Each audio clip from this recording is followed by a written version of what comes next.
তুমি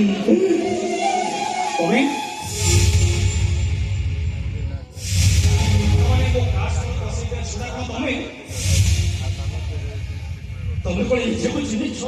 ହଁ ତ ମୁଁ ବୁଝିପାରୁନି ଏ ମାରାଙ୍କ ସହିତ ମୋର ବାରମ୍ବାର କାହିଁକି ଗୋଟିଏ ପରିସ୍ଥିତିରେ ଦେଖାଉଛି। ଏଇ କିଛି ତଳେ ତାଙ୍କ ସ୍ୱାମୀକି କିଏ ଜଣେ ଷ୍ଟାପିଂ କରିଥିଲା। ମୁଁ ତାକୁ ହସ୍ପିଟାଲ ନେଇ ଯାଇଥିଲି। ଆଉ ଆଜି ହଠାତ୍ ସେ ମୋ କାର୍ ସାମ୍ନାରେ ତା ସ୍ୱାମୀକି ଷ୍ଟାପିଂ। ହଁ ତ ତାଙ୍କ କଣ୍ଡିସନ ବହୁତ ସିରିୟସ୍ ଥିଲା। ଆମର ସେଦିନ ମୋତେ ମିଛ କହିଥିଲା। ନାଇଁ ନାଇଁ ସେଦିନ ତା ସ୍ୱାମୀର ଷ୍ଟାପିଂରେ ମୃତ୍ୟୁ ହେଇଥିଲା। ତାଙ୍କ ସ୍ୱାମୀ ଏବେ ସମ୍ପୂର୍ଣ୍ଣ ସୁସ୍ଥ ଅଛନ୍ତି।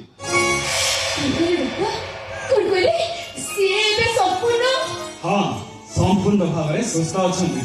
ହେଲେ ତମର ଏମିତି ଅବସ୍ଥା କଣ ପାଇଁ? ସେୟା ହେଇଛି ସେଦିନ ସୀତା ଠାକୁରାଣୀଙ୍କ ସହିତ ହେଇଥିଲା।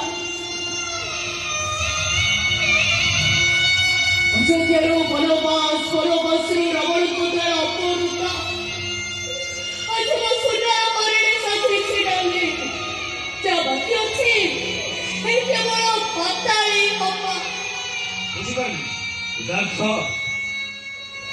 ଯୋଉ ଶାଢ଼ୀଟା ସୁନା ପଞ୍ଜୁରୀର ସ୍ନେହ ମମତାକୁ ଶୃଙ୍ଖଳ ବୋଲି ବାପେ ସୁନା ପଞ୍ଜୁରୀର କ୍ଷୀର କଦଳୀ ଛାଡ଼ି ନୀଳ ଆକାଶର ମୁହଁରେ ପଡ଼ି ଉଡ଼ିଯାଏ। ଏ ଶାଢ଼ୀଟା କେବେ ଶାନ୍ତିରେ ବଞ୍ଚି ପାରେ ନା। ଆକାଶରେ ଉଡ଼ି ଉଡ଼ି ଡେଣା ଦିଟା ଥକି ଗଲା ପରେ ଝଡ଼ ବର୍ଷା ରାତିରେ କୋଉ ଏକ ଗଛ ଡାଳରେ ବସି ଗଛରେ ଛାଡ଼ି ଆସିଥିବା ସେଇ ସୁନା ପଞ୍ଜୁରୀ କଥା ଭାବୁଥା। ନିତି ସକାଳେ ସନ୍ଧ୍ୟା ତା ପରକୁ ଆଉଁସି ଦେଇ ତାକୁ ରାମ ନାମ ଶିଖଉଥିବା ସେଇ ମଣିଷ କଥା ଭାବୁଥା। ଶେଷରେ କଣ ହୁଏ ଜାଣିଥିଲା?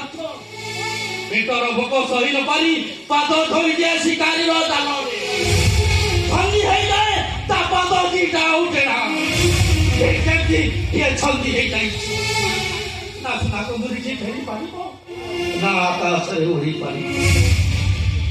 ଗୁରୁ ଗୁରୁଜନ କଥାଙ୍କୁ ବେଖାତିର କରି ପରିବାର ଅପେକ୍ଷା ପ୍ରେମକୁ ବଡ଼ ଭାବୁଥିବା ଝିଅମାନଙ୍କର ଅବସ୍ଥା ଯାହା ହୁଏ ୟାର ଅବସ୍ଥା ଠିକ ସେଇଆ। କିନ୍ତୁ ମୁଁ ଯେତିକି ଜାଣିଛି ଏ ତାଙ୍କ ସ୍ୱାମୀକୁ ବହୁତ ଭଲ ପାଆନ୍ତି। ତାଙ୍କ ସ୍ୱାମୀ ତାକୁ ବହୁତ ଭଲ ପାଆନ୍ତି।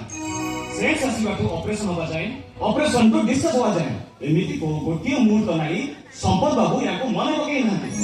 ଯଦି ଏତେ ମନେ ପକଉଥିଲା ଏତେ ଭଲ ପାଉଥିଲା ତାହେଲେ ମୋ ଝିଅ ଆଜି ତାଙ୍କର ଭିକାରଣୀ କାହିଁକି?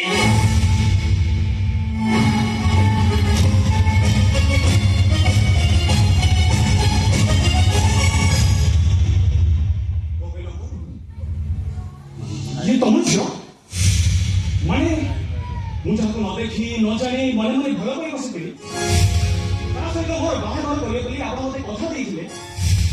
ଯାହାକୁ ମୁଁ ନିଜର କରି ବୋଲି ମୁଁ ଆପଣଙ୍କ ପାଖରେ ଶପଥ କରିଥିଲି।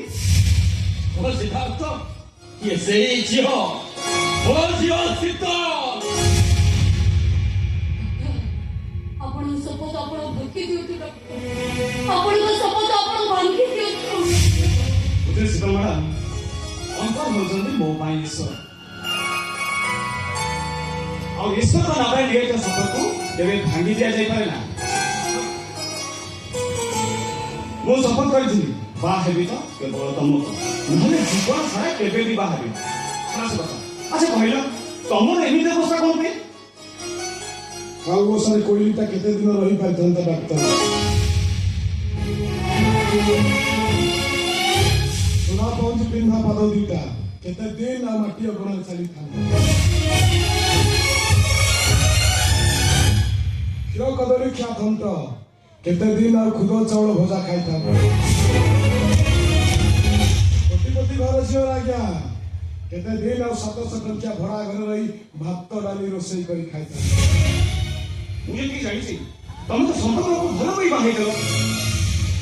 ସମୁଦ୍ର ଜୁଆର ଠାରୁ ଝିଅମାନଙ୍କ ଜୁଆର ଢେର ଗୁଡ଼େ ଶକ୍ତିଶାଳୀ ଡାକ୍ତର। ସମୁଦ୍ରରେ ଜୁଆର ଆସିଲେ ମାଛ ଧରାଳି ମାନେ ମରନ୍ତି। ଝିଅମାନଙ୍କ ଦେହର ଜୁଆରରେ ମୋ ଭଳି ପାଗଳ ପ୍ରେମିକ ମାନେ ମରନ୍ତି। ସମୁଦ୍ର ଜୁଆରରେ ସମୁଦ୍ର କୂଳରେ ଥିବା ଛୋଟ ମୋଟ ଗାଁ ଗଣ୍ଡା ମାନେ ଭାସିଯାଏ।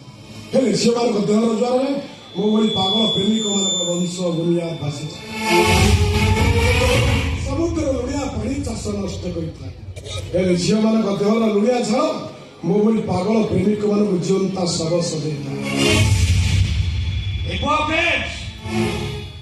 ତମ ଭଳି ଗରିବ ଘରର ପୁଅମାନେ ବଡ଼ ଲୋକ ଆଶାରେ ବଡ଼ ଲୋକର ଝିଅମାନଙ୍କୁ ପ୍ରେମ ଦାନରେ ପଛେଇ ବିବାହ କରନ୍ତି, ଯୋଉଟା ତମେ କରିଛ। You are absolutely right. ଆପଣ ଠିକ କଥା କହୁଛନ୍ତି। ଆପଣଙ୍କ ଝିଅକୁ ଭଲ ପାଇ ବାହା ହେଇ ମୁଁ ଖାଲି ଭୁଲ କରିନି, ମହା ଭୁଲ କରିଛି। ମୁଁ ଠିକ ଜାଣିଥାନ୍ତି ଗୋଟାଏ ଘରେ ଗୋଟାଏ ବିଛଣାରେ କିଛି ଦିନ ଶୋଇଲା ପରେ ସଭିମାନଙ୍କର ଏକ୍ସପାୟରି ଡେଟ୍ ଚାଲିଯାଏ ବୋଲି। ସତ କହୁଛ ଝିଅ? କେବେ ବି ଶୀତଳ ମିଶ୍ରକୁ ବାହା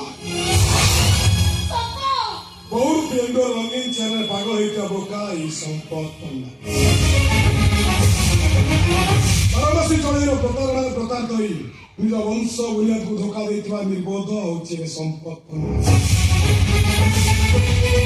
ଠିକ ଜାଣିପାରୁଛି ମୁଁ ସେଦିନ ମେଡିକାଲ ବେଡ୍ ପଡ଼ିଥିବା ବେଳେ ଶୀତଳ ମୋ ପାଖକୁ ଯାଉନଥିଲା କାହିଁକି?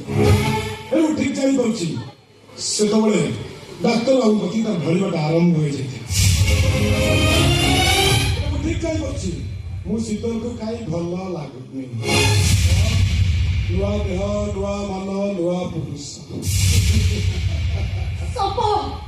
ତମେ କଣ କରିଛ? ଏତେ ସବୁ କାମ କରିଛି ମୁଁ ଗୋଟେ ତାର ଗୋଟେ ଚରିତ୍ର ହେଲା ହଁ ତମେ ହଉଛ ଚରିତ୍ରହୀନ, ତମେ ହଉଛ ଗୋଟା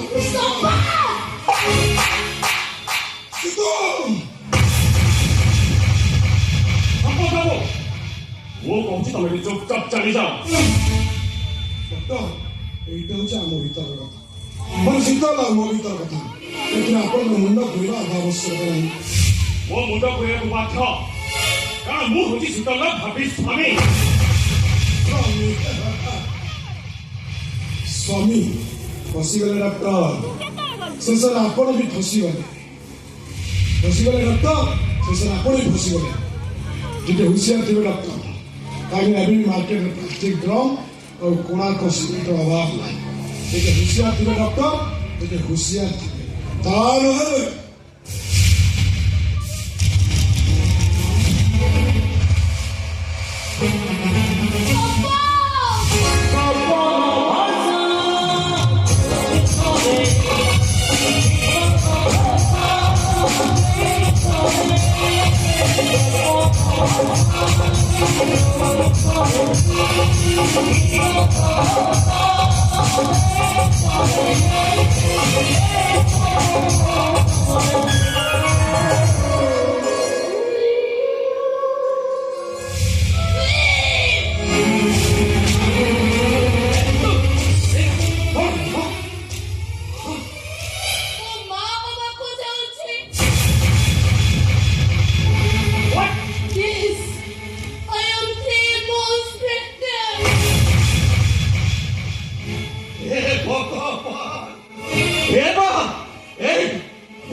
জীবনের আর সুখ নাই খালি দুঃখ করে দুঃখ।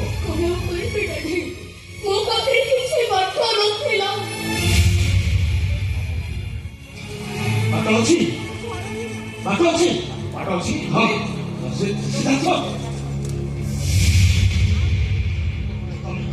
ତମେ ଚାହିଁଲେ ମୋ ଝିଅ ଜୀବନରେ ହସର ଫଗୁଣ ପୁଣି ଫେରି ଆସିବ। ସିଦ୍ଧାର୍ଥ, ତମେ ତା ପେଟର ଛୁଆଟାକୁ ଆବଶ୍ୟକ କରିଦିଅ।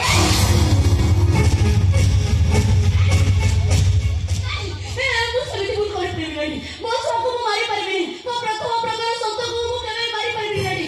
ମୋ ଛୁଆକୁ ମୁଁ ମାରିପାରିବିନି। କୋଉ ଛୁଆ କଥା କହୁଛୁ? କୋଉ ଛୁଆ କଥା କହୁଛୁ ତୁ? ଏଇ ଟିକିଆ ପୂର୍ବରୁ ଯାହା ବାପା ତତେ ବେଶ୍ୟା ଚରିତ୍ରହୀନା କହିଦେଇଥିଲା, ସେଇ ଛୁଆ କଥା କହୁଛୁ? ଦୋଷ କଣ? ମୁଁ ଏବେ ଏକା ଏକା ହସୁଛି, ଏକା ଏକା କାନ୍ଦୁଛି। ଏପର୍ଯ୍ୟନ୍ତ ହେଲା ମୁଁ କାହିଁ ଆତ୍ମହତ୍ୟା କରିନି ଜାଣିଛନ୍ତି କାହିଁକି ନା ମୋର ମନେ ପଡିଯାଇଛି ମୋ ପେଟରେ ଗୋଟେ ଛୁଆଟିଏ ଅଛି।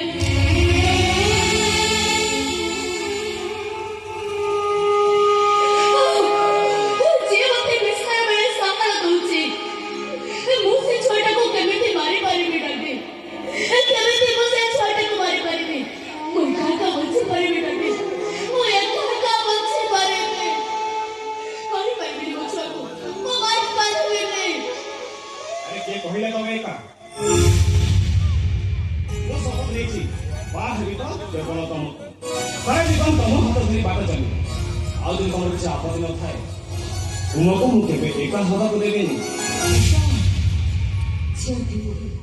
ପ୍ରେମିକା ତାପରେ ସ୍ତ୍ରୀ କି ଏବେ ମୁଁ ଗର୍ଭ ସବୁ ପରେ ବି ଆପଣ ତଥାପି ସେ ପିଲାର ବାପର ପରିଚୟ ଦେବି ମୁଁ ତୁମେ ମଣିଷ ନିଜ